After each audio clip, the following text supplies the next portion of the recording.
He is a bad mother. Shut your mouth. And he's here to protect his city from the mob, from the whiteness, from the white man, to protect his brothers and his community. Today we look back on Shaft.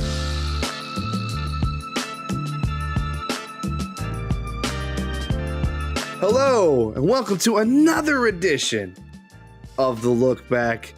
I am the necromancer of film, Joshua Klein, and I'm always here with my co-host and best friend and brother, Frankie. Frankie, introduce yourself. Hey, what's going on, y'all? It's your boy Frank B. Back for another review. Time to look back at Shaft. I'm excited for this one. This is a movie that I actually chose for the list, so I'm really excited for this one. Josh, go ahead, take it away. All right, so the Shaft that we're speaking of is the 1971, with the original Shaft, not the 2000 Samuel L. Jackson one. That's probably going to be revisited down the hill. Shaft is directed by Gordon Parks. It's the start of the blaxploitation film where black directors, black writers, and black actors started a film movement during this time. And Shaft was kind of like the first.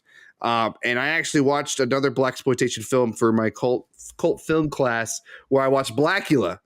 And a lot of Blackula is in Shaft, I would say, and that's something we would get down the wheel because I think Blackula is worth viewing again. It's directed by Gordon Parks. Like I said, it's start of a blaxploitation film, and I have never seen this film, but brother, I've always heard about it, and I did pop when I found out that Isaac Hayes did the music, and let me tell you, it added a lot to the film. Yeah, no, your summary is pretty spot on, man. So Shaft is a 1971 American blaxploitation crime action thriller directed by Gordon Parks and written by author Ernest Tidyman and John D.F. Black.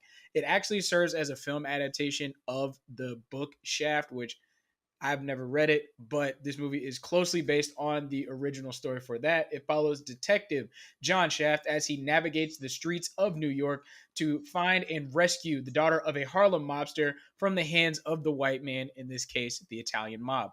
The film stars the icon Richard Roundtree, Moses Gunn, Charles Chaffee, and Christopher St. John. The film explores many themes, including masculinity and sexuality, which we will talk about actually probably in length. But it also focuses on Black Power. Like you said, Josh, this is actually the first of two movies that came out in the year 1971. The other film, Sweetback's Badass Song. Yeah. Yeah, so basically this era of like film, especially at this point, it's the 70s, right? So you're still in the civil rights era. You're at this time where Black people really were still marginalized as people. So some of these movies, like they're actually really controversial, like in the years afterwards, even though it did give a lot of Black people an opportunity in film, they're kind of seen as like Black exploitation. Like it wasn't actually a good thing per se, which we'll get into in a little bit. But one more thing on this movie. In 2000, the film was placed on the National Film Registry. It's one of the only blaxploitation films there because of the themes, and it's a little bit more of a toned down blaxploitation movie. Like we will talk about why that is. But Josh, I thought your summary was very good. I've been very excited to talk about this for quite some time now. So, yeah. So going into Shaft, I didn't realize how much of a noir film it is. And if you've seen the episode of Seven, you know that I like noir films. So like right away, like the feel I got in that opening is tells you everything you know about John Shaft. It opens up with that music and the city, New York City, really establishing the setting. And the brother's walking. He's walking and he's walking. He's walking in town. And he's walking with a strut. Like this man needs business. And then you have, my favorite part when he jaywalks. Normally jaywalks. And the car almost hits him. And he goes, hey, fuck you. Like it's like, hey, watch where you're going. I'm like, bro, you almost got ran over by a cab because you're jaywalking. And then Isaac Hayes, if like people know the theme of Shaft. Who's the Shaft? My favorite line is like is the bad motherfucker line. It's like Shaft is a bad mother. And then the background singer goes, shut your mouth. And Isaac Hayes goes, well, I'm talking about Shaft. And the girls come back and go, then we could dig it. I was like, oh my God, this is so 70s soul. You think it would date it, right? And it does a little bit, but because it's like Isaac Hayes doing the music, it actually like the film goes for it. It's like it never was like it wasn't pop songs of the 70s in here. It's like Isaac Hayes is doing the music, and it really it's a great complementary piece between the movies because it's like I said, like once that opening tells you everything you know. It's like The Walking, because he's a private detective, so he's not the law, but he acts like the law. Kind of, you know what I'm saying? Like he investigates, he solves crimes, blah blah blah. But he's hired by the people, not working for the law. Like he's kind of Shaft is in this between worlds where he hangs out with the white law and hangs with the Black Panthers, and I feel like there's some disrespect from both sides that look down on him. But the higher ups who run that see the respect in John Shaft, but we don't get there yet. But I love the opening sequence. It's once again we talked about this in Fistful of Dollars, the opening credit scenes where they're showing who's starring in it, who's stuff like that. But what's happening as they're showing it is telling you exactly what the city is like in New York at that moment when John Shaft is patrolling. Basically, you see some signs, so there's people protesting, so there's some unrest within the city. Yeah, definitely. I think that one of the things I really appreciated about that opening scene too, like they filmed all of this on location in New York, which like for me, I've never been in New York City, right? But my imagination of New York and how it's shown in the movies, especially nowadays, like they show New York as this like super clean city sometimes, not all the time, sometimes, right? This shows it's like, nah, bro, it's gray. Like you don't see like the sunny sky the entire movie. Like I've seen this movie a couple of times. You don't see it. Like it's gray skies, but it actually does kind of help because it's the 70s. You got the colors, which there's a lot of mustard browns and yellows and greens in this movie. Yes. But when you do see color actually means something, right? Like we'll get into the kidnapping and all that stuff, but certain characters wear certain colors for a reason. The detectives all are wearing like shades of gray, black, and white for that reason. They're trying to blend in with the dirt and the grime of the city, right? But Shaft isn't like that.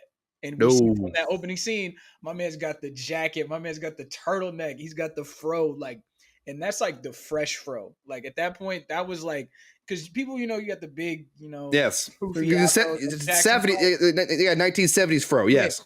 But he had that like the tight fro, which was I feel like in my opinion is the more masculine and sophisticated looking fro. But,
And let me tell you, when we get to Bumpy Jones, I have a lot to say about Bumpy Jones, man.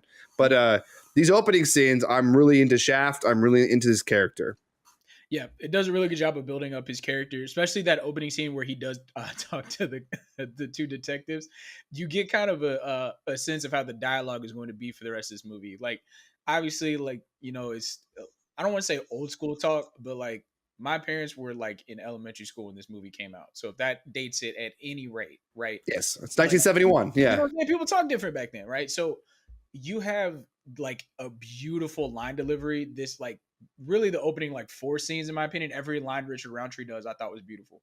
Like his tone is cool. Like he is just like, I do not care what this guy is saying to me. I have to listen to it because this is like kind of my job. But my real job is like I'm down with the hood. Like I'm and like you said, we're gonna get to Bumpy, so I figured I'd jump into that. But as soon as the ball gets rolling with how the Italian mob is coming into certain parts of town, he's got these cats from out of town coming and looking for him. You got all that stuff going on, right? And then he gets smack dab caught in the middle of this plot with Bumpy, right? Right. So that's the part that I thought the movie definitely. I mean, it's the jump off point, but I actually loved like how that scene was done. I'll go ahead and let you say your piece. Well, okay, so I also liked how like Shaft always had a comeback. If somebody was being racist to him, he would be racist right back at him. Like when he's getting interrogated later on by, which is weird because it's also funny. Like I noticed this too. You have the guy technically in charge and his like secondhand guy. And the secondhand guy doesn't like Shaft, doesn't trust Shaft. But the guy in charge is like, go there. I want to talk to Shaft in private. Because once him and the top boss talk in private with Shaft, there's respect, there's mutual respect. And there's some like rat-tat between Vic and Shaft. But like Vic shows him like, look, if you don't fucking like tell me something, like Vic is a cop. He's like, look, the city, there's something going on in the city. It feels like it's about to explode. I don't want a war. I don't want anything. Just tell me what's going on. Like, you don't have to tell me names. I just like I like the phrase. I just want to know what the game is, so I know how to play it, so I know the rules. Like that's all he wants, and I'm like, okay. It shows that Shaft is working with the cops as well, but not in a way that it's this like it's not a traitorous. He gets called Uncle Tom later, and I'm like, what? That's you never want to call a black man Uncle Tom. Like you just don't fucking do it. We will talk no, about that for sure. But yeah, like I said, like the very opening of this film really gets you into the play, into the story, the mystery of who are these guys looking for Shaft. And when Shaft goes into the office, there's those guys, and he's talking to them, and they have a gun and a piece on him. And all of a sudden, they're getting a little tough when one of the guys just falls from out of the office of Shaft out the window and dies. And it's just like, what the fuck? And Shaft's like doesn't care. He's like, man, don't bring a fucking gun around here, dude. I don't play that. Man, when he said that line, he's like, now listen, you gonna tell me what's going on. Or they're gonna start asking questions about why he jumped out that window. I was like, first of all, the confidence on Shaft, man. Like I said, that line delivery with Richard Roundtree, like, because the whole movie, you're like, oh, he's just gonna be cool and kind of aloof. But as soon as things pop off, he is like right there, like, okay, yeah, no, it's showtime now. I'm Shaft, like for real. So, right. Man, I love that scene. Him calling Bumpy out for the fake tear. That kind of cracks me up looking back because like that actor that plays Bumpy, he's since passed away, but he's actually a dramatic actor for real. Oh, So, I got that point. yeah, When Bumpy Jones is telling him what he wants Shaft to do, I'm like, dude, I buy this. I'm like, dude, this is like one of the best acting I've ever fucking seen, dude. Like, I was into it and gave a gangster 3 dimensions, and especially when the Black Panther, it was like, you know, making fun of him for being a gangster. He's like, dude, I'm part of the hustle too. Like, this is my hustle. Like, this is how I made it. Like, the film gives like 3-dimensional characters to all the black actors, the 3 black male characters. You have Bumpy, who's the gangster, Shaft, who's the detective, and the Black Panther, who's played by Christopher St. John. Ben Buford. Yeah, Ben Buford. Yeah, Willie is also one of the Black Panthers. So yeah, that's Drew Brown. Yes, but so once Shaft figures out what's going on, Bumpy Jones comes in, and he has an underling too that just does not like Shaft because Shaft is not like disrespecting the rules. right away. He's like, "Dad, you don't talk to me like that. Don't turn your back on me." Jeff's like, "I'll do what I want. This is my office." No, Buford comes, not Buford. Well, Bumpy Jones comes to Shaft's office, and Shaft is late. The guy's like, "Now you should be here in the office waiting for Bumpy Jones. Like, this is disrespectful. Like, if it was me, I would have you ranged out." And Shaft is just having none of that shit. He was like, "This is my office. I'll do what the fuck I want. You better sit down and shut the fuck up." Basically. I just love the looks. Like, Oh, yeah. especially like in black culture, like it's one of those things you can say a lot with a look where you just kind of look something. He hits the guy with the okay. Anyway, like basically kind of like, man, you ain't about to, you in my office. First of all, what you gonna do? And second of all, he's like, I don't care who I'm waiting for. I am Shaft. Like that's the thing. He like it's weird because in a lot of these blaxploitation movies, a lot of the heroes will say their name like in the third person, like Mr. T would say his own name. Like some of these other movies that we'll talk about, some of the main characters say their own name, like in this heroic way. You don't actually hear Shaft do that. Everybody else introduces him, right? The background introduces this dude. He's like, I am not going to tell you who I am. I am not messing with any of this. Well, people know who he is. They know who he is, you know what I'm saying? But he doesn't have to introduce himself. That's what I'm saying. Right? No. So that being said, that whole scene, I love that, right? It's the scenes afterwards, right? Where you start to see a little bit of background of who he is, who he kind of was. It sounds like when you meet Ben Buford's character. Basically, like, so they say that him and Shaft like had a history together. To me, I kind of implied that like obviously Shaft is running with the Black Panthers, but in this case, I also think that he was kind of playing both sides between the Panthers and the detectives. Just I don't want to say for his own benefit, but like end of the day, he's more about Black people. And this is one of those scenes that kind of cements that because he helps his friend in this situation, or not friend, but like old friend in this situation. And you can see for the rest of the movie, they have this like weird camaraderie together. And right. He hooks him up with like staying at his homegirl spot, like which is very interesting as a setup for a scene because I kept forgetting he was staying in a little girl's room. So I'm like, why is everything around him pink? Right, because he's staying this, yes, and I just loved how it's like the homegirl was telling how great Shaft is at the time. Like people are talking about how great he is. Yeah, it just shows the respect that John Shaft has. Like even the homegirl, like and just the balls this dude has. Speaking of his homegirl, after that long day after he killed a dude and got a job from Bumpy, he goes to his homegirl's house. He's on the couch, butt ass naked when she walks in, dick out, everything. Was like, "What's up, baby? I've been thinking about you." I was like, "God damn, what?" Just so confident in just how he is, and you find out that they're not, like, they're together, but they're not together because like he later on hooks up with a white girl. Yeah, John Shaft is a fuck. Like he's a neighbor. He's a guy that likes to get laid. Yeah. I mean, looking at the just from a different standpoint, yeah, that's his character, correct. But also, if you think about like all the detective movies, especially stuff that was coming out at the time, like that's literally Frank Sinatra's character does not actually really solve. I think he solves the crime in the end of the movie by like luck. All he does is chase women and go to bars. That's literally all his character does. Right? So I watch a lot of noir films, and I got a lot of Humphrey Bogart, and they even reference Spade, and Spade's a Humphrey Bogart character in Maltese Falcon. Okay. So it's like this was what Humphrey Bogart was doing the same thing in noir films. I mean, you have a femme fatale, you have a good girl. You can say the white woman's kind of a femme fatale because like the risk that Shaft is doing by sleeping with a white woman during this time is like that. It could be seen as dangerous. What was I say? But yeah. What John Shaft was doing, I was like, man, every noir male character in this position would do the same thing. Just sleep around, have very fun things to say, and solve a mystery. But when John, but I felt like Shaft was always in control. There's only a few times where the mom got ahead of him because he underestimated like how much firepower they have. But I love how when Bumpy hired him, he was like, "Look, this is how much I get paid, and I didn't want it up front." Like, it's like, and no questions asked how I deal with the money. Just know it's gonna get fucking done. And Bumpy Jones is like, "I just want my daughter back. Like, she is innocent in this thing. Like, come after me if you want to do something for me.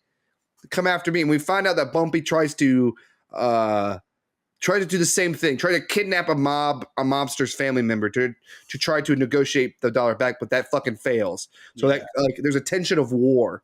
And you can tell that the only reason why you know there's a tension in war is that you need Vic. Vic is the character is like, look, this is what's going down. The DA's got my broke. I need to know what the fuck's going on because like it's about to fucking explode. So like having Shaft kind of playing both sides, it's just like, yeah, it's like he's just doing it out of the respect of it. Like I feel like when he's helping the cops, he's helping his community. He's not helping and aiding the law to take down his brothers. He was helping the community from going to war because that brings a lot of death. There's been a lot of crime, and then you just don't want that. And I always felt like Shaft was for the people. And I love how like he saves Buford. Like he goes to Buford and like he accuses Bumpy trying to kill Buford because he thinks he's the first person that could have kidnapped him. But we find out that was all a ploy. That Bumpy always knew it was the mob. That he just wanted to get Buford out, like just to see if Buford was a part of it. One thing I did really appreciate, just side note about the Buford character, this is during a time where Black Panthers were actually kind of seen as super, super militant. And like, while he's like pretty much going around just getting like a bunch of characters. He also shows a lot of intellect because of some of the things that he says to Shaft. Like in particular with like the final showdown, obviously he gives some like pretty cool advice, but also like when they're running around, instead of just completely running upstairs, like all his friends, him and Shaft go that other direction. Yes. No, man, let's not go upstairs. I was like, oh man, his friends are gonna die. Right. I said it out loud, and within 2 seconds, and I'm like, oh man. Right. So Shaft comes from like when Buford's hiding up, and like, hey, Buford doesn't want to see you. Like he finds out there's a meeting where Buford's at, and he like Shaft like he walks around the building and sees like, oh, it's heavily guarded. It's like, I'm gonna try the back. Like, why don't you like if you were smart enough, you would have the back door looked at too. He was able to come through the back door and get to Buford. He's like, look, I got something to say. Like, listen, hear me out before you fucking try to throw me out and shit. Like, and once he starts to Buford, that's when like, like fucking death everywhere. And they fucking get out because they go out the back door. Now they learned that lesson because when they found the hiding place where the daughter is at, they have, two, like we find out that Bumpy's also supplying money for the Black Panthers, making sure they have weapons and cars and stuff like that. So there's more Black Panther members. So when they're going to check out this building, Shaft and Buford go, but there's two guys, like a guy watching in the front and a guy watching from the back. And it actually helps them out because when the mobster leaves with the daughter, they're able to find where that place is at. So when the ending happens, that plan works. I've never seen an ending plan work so perfectly. Mm-hmm. Like everything that was supposed to happen fucking happened. They got out of there and done. But I love how it went out of hitch, which I'm fine with because before that plan, it didn't go out of hitch. Like people did die, and then a lot of casualties. It was like you need it to happen. And I guess it's like it's solving the case. Like this is the most important part. Like what happens after the daughter gets back to Bumpy? That's not Shaft's concern. Like I love how after he gets laid by his homegirl, right? Vic comes at him and goes, "Hey, so I heard that Bumpy Jones came to your office. Like, what was that conversation was about? Like, what's going on? What happened to you yesterday?" And Shaft was like, "I got laid." Now that is twofolds. Yes, he got laid, but he also got a job. So I took it as like he told the cop the truth. But if you don't read in, like if he just says I got laid and took it surface level, he was like, "Oh man, yeah, I just had sex." But no, he got a job too. Yeah, I don't want to say it was a double entendre, but I think it's just like very clever wordplay. Yes. I mean, I picked it up. When it comes to those like high level English terms, I don't know what to call it. I know that was cool, and that's where we're gonna go. I just on the thing with their relationship. I actually wanted to talk about the detective and Shaft because if you ever pay attention, like notice the detective doesn't ever do anything really. He just keeps telling him what to do and then kind of calls in some stuff later.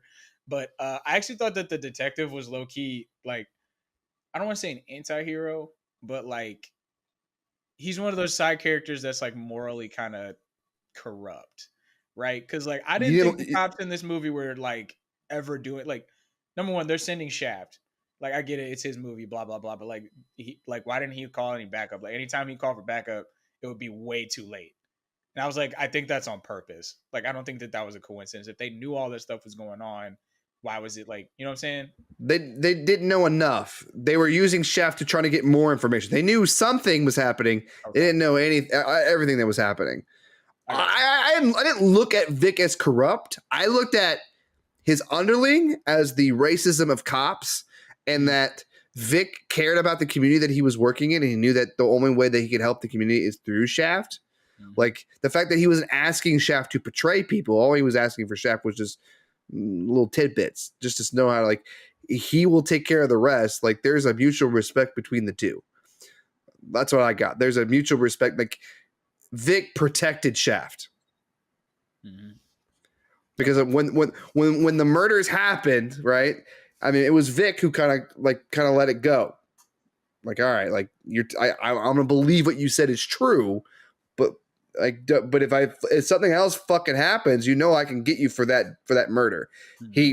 Vic is showing his muscle as the chief of like police or whatever he is, like just showing his like, I have muscle over you. If you will do what I want.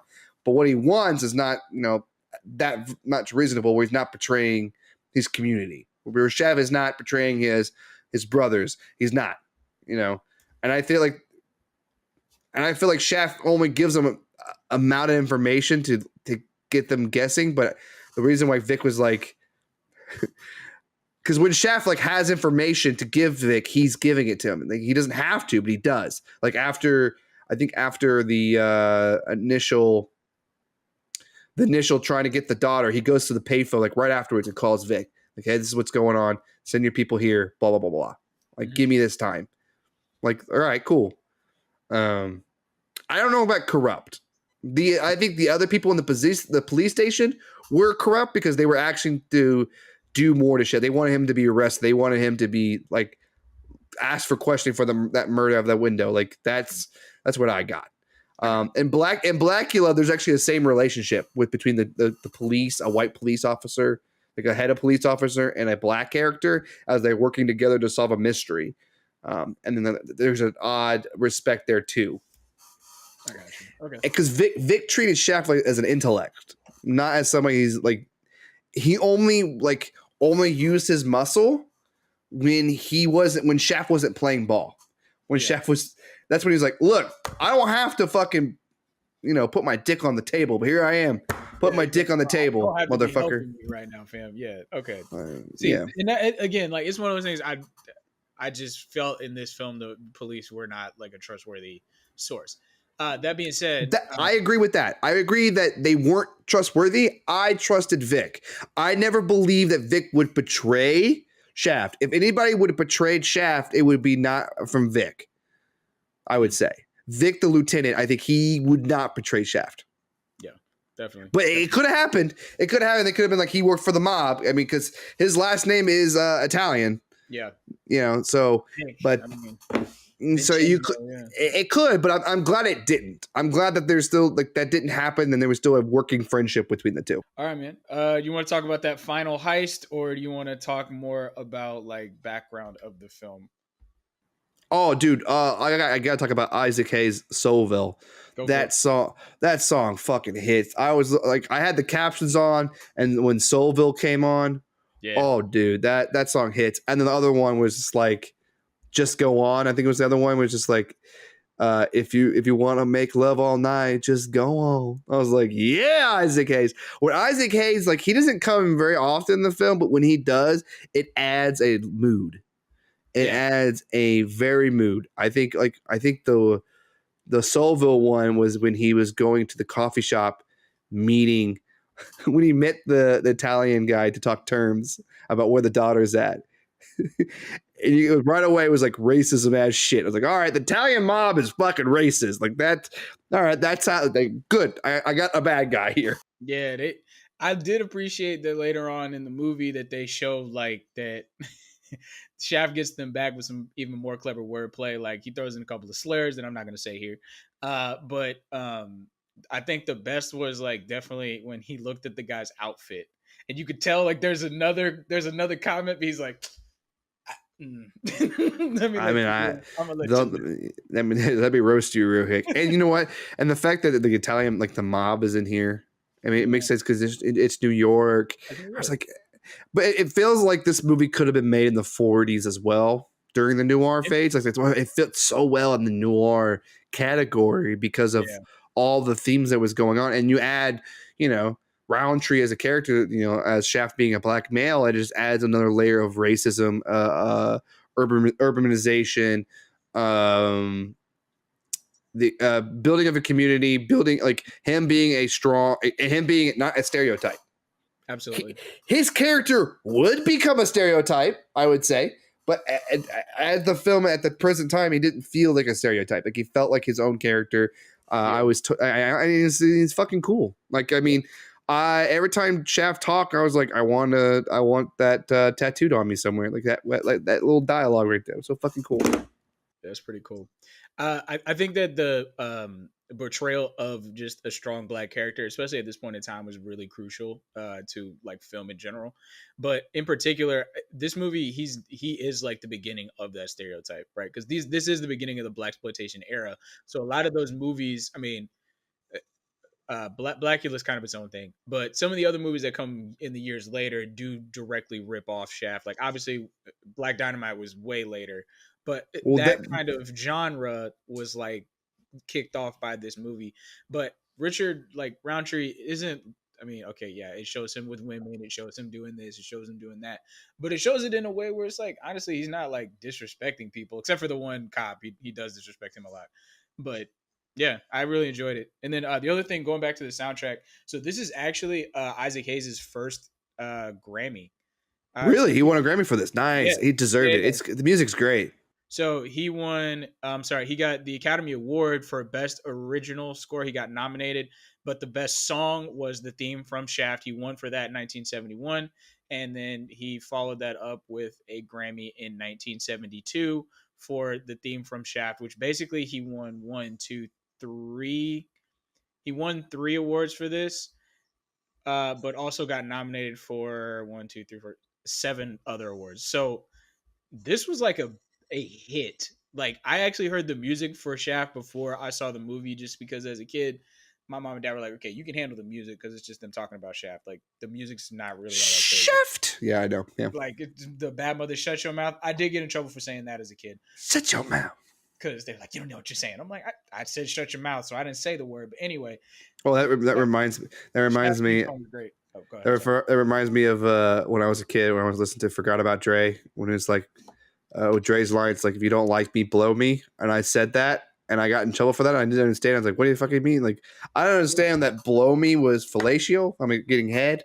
I thought it was just like the actual term of blowing, like blow me. So that reminded me of that. So, yeah. So I mean, okay. So a film that I want to see that has a great soundtrack that is in this era is Superfly.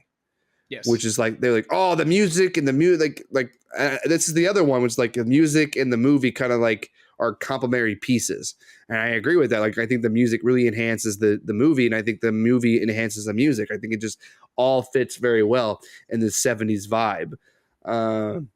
So let's get to the ending. So after, attempt to try to get the daughter from the mob, kills a couple people and then kind of escapes and is now hiding the Bumpy Jones' daughter in another location. And Shaft comes up with a plan, and brother, it works to a T. Like, everything works. To the point I was just like, I was taken aback. It happened so fast. I was like, because there's like a lot of setup, getting to places, and all of a sudden the plan happened. It was just like, done, over with. We're in the movie, and I love how that in the movie is Shaft just walks on by. Yep, gives the daughter to the cops, and just like, on to my next thing. World right now, yeah. The movie started with him walking, and the movie ended with him walking. It definitely. I got vibes like, I don't know if this is like I feel like it's a crime noir kind of thing. Yes. But I love when guys are looking around just with the guns. Yes. Like, not do anything. But I don't know why I love that. Like, because it's subtle, right? It's something we don't really see in movie now, because you always have music in the background. But sometimes when they were moving around, it wasn't like constant like na na na na na na music. It was just like do like, it just be a little note. Yeah. And it was just enough to where you'd be like, oh, okay, that guy's setting this up. And then I loved that they basically used their connections in that building to get the outfits for the cooks and the, Yep. the janitor. He's like, no, the janitor's one of us. I was like, that's Right, amazing. right. So it's just like because of you notice that the people that were working in this place were black, All black, yeah, right? So it's just like it's just the community working together against the man, yeah. right? Against the man. It's like, yeah, he's one of us. He's a Black Panther. I'm like, no, he's black. That's what it is. It's like, and he was like, you know what? Fuck these white people. Oh, dude, okay, hold on. So before we get because the mob is actually looking for John Shaft in his house before that, right? Oh So yeah, we forgot about Shaft, that. so Shaft goes into the bar that's across the way where the mobsters are at and pretends to be a bartender. That's where he meets the white girl because there's actually a gay character, a gay guy. He's like, hey, there's this girl that's been eyeing you up and down. And he's like, okay, but the way he plays the mobster, pretending to be a bartender, was really good and get them drunk. I don't like drinking alone. Here you go, and just keeps getting him drunk and then gets him arrested. That's when he calls Vic like, hey, I got two dudes here, like from the mob. Yep. That's him working with the cops. Yep. Okay. That was beautiful. To get, and then after he done, he slays that white girl, and I love how like he goes and does stuff the next day, and he comes home, and the white girl is still in his bed. He's like, no, you need to get the fuck out of here, like get out of here. I mean, dude, yeah, that happens, but that scene is set up very well because number one, yeah. when he first comes in, you see, and I don't know the camera term for this, so if Josh, if you know it, correct me, but you're following the character's gaze when you actually first walk into the bar. Right. You see him clearly see her. Like, no, she's in focus. Light over her. She's in focus for a hot second, but then he's yes. All right, she's there, but and here's the thing, she is facing the camera. Mm-hmm. She's in the back, she's in the background, right? And we see Shaft's, we kind of see him over the camera's kind of over his shoulder. So we see his head and over the shoulder. So over here we're seeing her, and I'm like, I know right away that she's important because like they wouldn't focus on her, and in her face, her body figure, and you're kind of like, oh man, somebody's getting jungle fever. Like, all right, cool.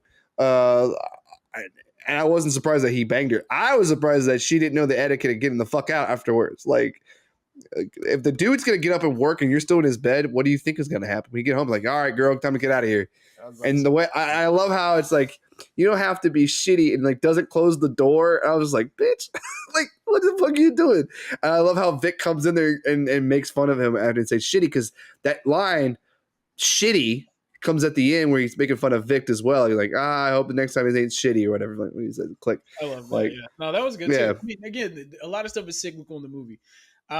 Yeah, that scene again with that girl is done very well. I do appreciate though how the scene, you don't ever see that girl again, so it's not like a constant like nagging thing. It just kind of was like, oh yeah, that happened in the background. Like it's almost so negligible to where like if they were to for real edit it on TV, they could honestly edit that whole character out and it does not change the film at all. That being said, that leads us into the final act that we talked about. You see the setup with the Black Panthers. So basically they go into the building and their plan is kind of a two-pronged attack where they basically they use a couple of what was it, a code? Not a code word. They had a signal basically for them to all basically just shoot. And it happened. I think the setup honestly takes about 4 times as long as the actual act. Because when it happened, I was just like, whoa, that just fucking happened. Like, it was like, shit, we're almost out of fucking film. Just fucking go. I mean, yeah, I would love to see it behind the scenes on Shaft. I was trying to find some stuff before we recorded. Well, I didn't really find a whole lot. But, so the next time you're in Ohio, I'll give you my, I think my Blu-ray copy, because I bought the Criterion collection. So I have the 4K, the Blu-ray version, and they have like fucking tons of special features on Shaft. Very cool. Yeah, I'd love to see that because I'm very curious to see how the ending of this movie, like, I'm sure it was probably scripted very similar to how it goes. I haven't read the Shaft book, which now that I've seen this, like like an in-depth look at it, I really want to like read it. That's something I need to work on anyway. But I say that to say that scene is set up well and the execution is done well. Some of the action, I actually laughed at it more than I thought it was serious, but it's also the 70s, so there's only so much they can do. Like people's blood is not red in this movie. It's orange in a couple of scenes. Or not orange, but like clearly not blood. But they don't linger like it did in Fistful of Dollars. Like Fistful of Dollars was lingers. Fuck. You can tell like they've moved away from like the hey, let's linger on this, so it's like okay, that guy's dead, moving on. So yeah, when they roll in and they basically one guy starts shooting, everybody started shooting, and then It's not like in Predator where it was like them shooting continuously. Like yeah, it was yeah, like yeah. bam, bam, bam, bam, bam, bam, bam. All right, get the girl. Shaft runs in. Literally, when he runs in and just grabs her, I swear, and I'm gonna have to go back and rewatch this. I swear, Richard Roundtree is like smiling. Like he's not like, oh yeah, he's like, Yeah, I got this. yo. I He's like, did the oh, job. I did yo. the job. I'm gonna get paid so much from Bumpy Jones. Bumpy Jones about to pay me because I told her I would get his daughter. Like that's like I felt like if you don't get my daughter, he's fucking dead. So like there's an added level of importancy of getting this daughter because like Bumpy Jones said, like she's innocent. Like Mhm. I like she's not part of this life. Like I want them to take something from me, not from her. So it's like that's why it's a little personal. That's why he goes after. That's why he picks Shaft because he needs somebody that is really good at what they do, Yep. and Shaft is good at what he does. Yeah. So Frankie, I think. Oh, sorry. No, you go ahead. Yeah, real quick, just that scene. So going back to how that scene was set up too, I actually really appreciated how all the mobsters were again wearing like shades of black and gray, except for one guy had a blue. He had a blue jacket on, but most of them are wearing like darker colors. But that girl is wearing like blue and red, Red. but it's like a shiny red, like You could her you outfit could is clear red. you clear see it from like no doubt. Yeah, you She's can there. see her from the street. I think they show you can low key see her from the street. I think is what it Mhm. was. Lack of a better term, right? I thought that was actually really well done because it shows, hey, this is the target in this scene. And if you kind of pay attention, the camera does kind of follow her for a hot second. Like obviously the action is going on macro, but in the background she's like moving, she's doing this, and like you could tell it gets a little low to the ground. But as soon as she gets like rescued, the camera's got going. I don't know if it's a dolly shot or whatever it is, but it's like following her and Richard Roundtree as they run out. And I thought that was really well done because it's like, all right, focus, focus, focus. Here's the thing you're focusing on. All this action is going on in the background. Focus on what the task at hand. Which again, you're kind of viewing everything from Shaft's perspective. He gets the girl. They get out. Movie's over. Like plus a couple of witty lines from Shaft. But yeah. So all right, man. Sorry. Let's get into the finale, the part that we have all been waiting for. Something I've been waiting for since we started the series. Do you think that this movie holds up? I guess I can give you a more long form. You can kind of talk about it for a few minutes and get your thoughts around, but I want to hear your thoughts this time. I'll start with you. Okay, so folks, this is the part of the show where we answer the question: does this film hold up? When we're not arguing if this film is good or bad, we're arguing to see if this film holds up, yes or no, with an explanation. So it's my turn first. Dessert. Yes, Shaft holds up. If you move past the music and you move past the hairstyle and the design, I think the story, the characterizations of Shaft, Bumpy Jones, Buford, Vic, I think those characters really cement you in the story. Like once the story's going on, you're in it. And then I think that Isaac Hayes adds a soundtrack to it. Kind of gives you, it's almost like watching like a time period movie. Like this is what it's what the 70s sound like. Like it's a set in the 70s. That's fine.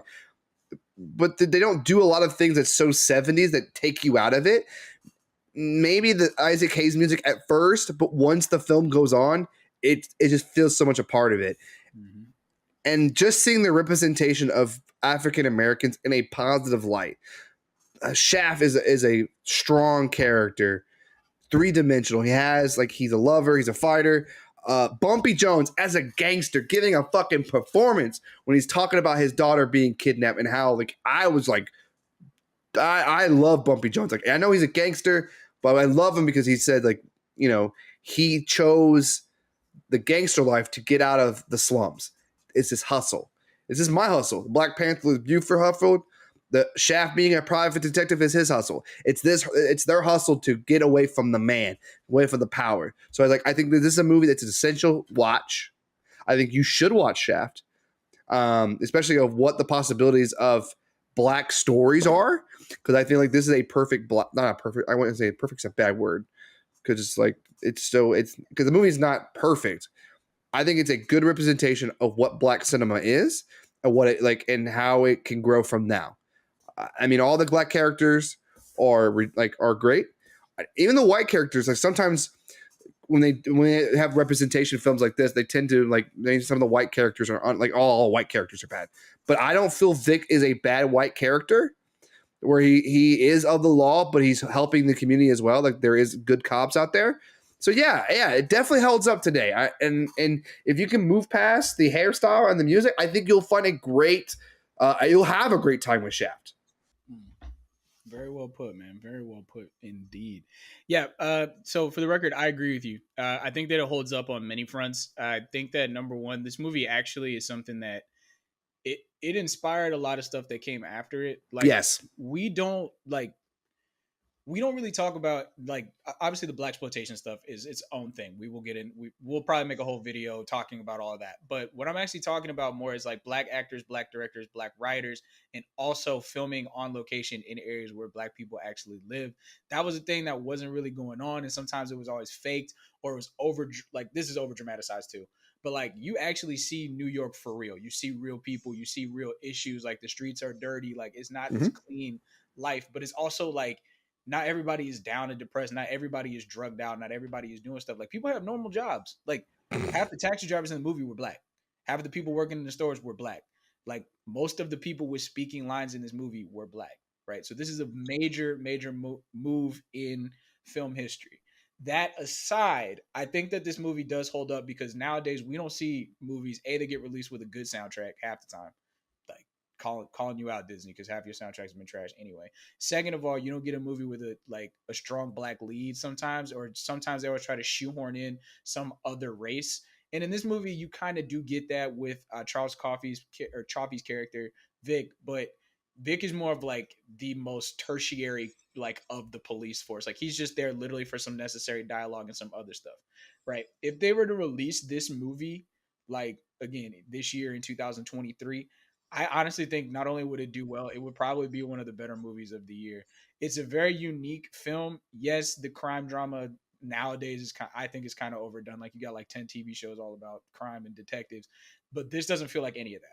Right? It feels like a guy going through his, like, I imagine it like, what would a dude who grew up in his hometown, who just happened to become a detective to then help his people, right? He's just in New York, so it's a bigger city. It's not a small town issue. Like, if you pull him out and put him in a small town, I feel like that story feels the same. Like, oh, he knows everybody. He's Shaft, right? So I loved him, man. I would say that this definitely holds up. Number two, I think this is a movie, like you said, it is an essential watch. This is, for me, like, obviously being a young black man, like, almost every black person I know or have talked to have seen this movie, heard the music or whatever. Like, it's a major, I don't want to say a major part of our culture. That sounds weird, but like, this film was very, like, influential for a lot of, like, parents, grandparents. Like, for me, my great grandparents, even like my great grandparents, I know they probably saw this in theaters. Like, probably my grandma and grandpa too. You know, he's the same age as Richard Roundtree. So it's something that it sticks dear to my heart just because I really love this movie. It definitely started this whole black era in Hollywood, or helped kick off a new one rather, in the 70s. And yeah, I'm really glad we watched this one, man. I'm glad that you enjoyed it. I try to, like, when we started this series, just a little behind the scenes for everybody. This is actually the first movie I thought of. I thought of Shaft, New Jack City, which we'll get to, and then there's a couple other movies. Just because I like to, like, talk about culture, not just like black culture, but how culture has kind of evolved over film. Yes. And this is one of those movies that does show that, right? Like, if you would have said that you would have a black man with a white woman on camera, like 20 years before that, in 1951, let alone in 1971, that movie would never have been released. So well, in the it would have been released, but it wouldn't have been the same. You know Star Trek had, the first interracial kiss, and that was in the 60s. Okay, so the Shaft theme has very few dialogue, but it gives you everything you need to know about Shaft. Okay, the line reminds you, hey, who's the private dick that's a sex machine to all the chicks? Shaft. You're damn right. Is that really the lyrics? Mm-hmm. Who's the man that will risk his neck? Who's the man that will risk his neck for his brother man? Shaft. Can you dig it? Who's the cat that won't cop out when there's danger all about? Shaft. Right on. Okay.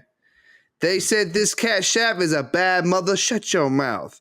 But I'm talking about Shaft. We can dig it. He's a complicated man, but no one understands him but his woman. which I think is his lady friend that he brings Buford to. But I think I think the reason why that theme was able to win so awards, like that theme tells you everything you need to know about Shaft in those lyrics. Absolutely. But I'm glad I love, you know, you know me for a long time, Frank. You know that I love hip hop culture, and I grew around. I grew up raised around black culture and stuff like that. And I know that it's not my culture per se, but I've been around all my life, and seeing those old films just pay respect to what has come before, the things that I loved, and finding love in them, and showing that, you know, there's some good shit here, man, and that should get. That's why I love this show, because we're going back and seeing these films that don't get really talked about that often, and I'm glad that we did Shaft. I mean, when you picked Shaft, I jumped for joy. I was like, God damn, gives me an excuse to watch this movie, and I bought it on a Criterion Collection. It's one of my. I think within the first 4 minutes of the film, I'm like, this is probably one of my favorite films. I was crying and with happiness, because I love the walking. And then when Isaac Hayes comes in with those lyrics, I was like, I'm in heaven. It's like almost a James Bond. Like I'm watching a black James Bond right now, with his own theme song and everything, just like James Bond would in all the other James Bond. All right, so folks, that's 2 yeses. When a film gets 2 yeses of that it holds up, that film gets a ranking of reanimated. We injected the life into the dead corpse of Shaft, and we raised it from the dead so you, the people, can watch it and talk about it and share it amongst each other, because this film definitely needs to be watched more and talked about as the classic as it is. So folks, do you agree with us? Do you think this film holds up? Do you have other opinions? Please leave it on the comment message in the comments, or if you have any suggestions for films we need to watch, put that in the comment section as well. Frankie, if they wanted to be a part of the show, how can they do that? Yeah, number 1, please make sure that you like and subscribe to the channel, obviously. Number 2, follow us on all of our socials. Dylan will put them up here because I'm not good with that kind of stuff. But please make sure that you guys are interacting with us. Like and subscribe again. Make sure that you are following the Twitter. That's something we're going to be more active on, because it's a little bit easier for us to kind of instantly give you feedback. And again, please make sure that you leave a comment or something. Just let us know anything that you really thought about this movie, even if you hated it. Like, we love to hear opinions, because that opens up a dialogue about movies and stuff that bring us all closer together. That being said, I am Frankie Baniel. Josh, go ahead and take it away. Final thoughts, brother. Okay, so I mean, listen, at the end of the day, movies are subjective. Our opinion, our tastes are always going to be different. But what this show is trying to do is build a community and conversation about films that no longer get spoken about. We're always looking forward to the next thing, and never looking what's come before and putting respect for them. Because the true power of movies is when you go back and watch it for a second or third or fourth time, because you get different meaning out of it all the time. So I'm actually looking forward to seeing Shaft again and see if I get a little more out of it. But I am your host, Joshua. Thanks for joining us for another episode of The Look Back, and I will see you at the movies.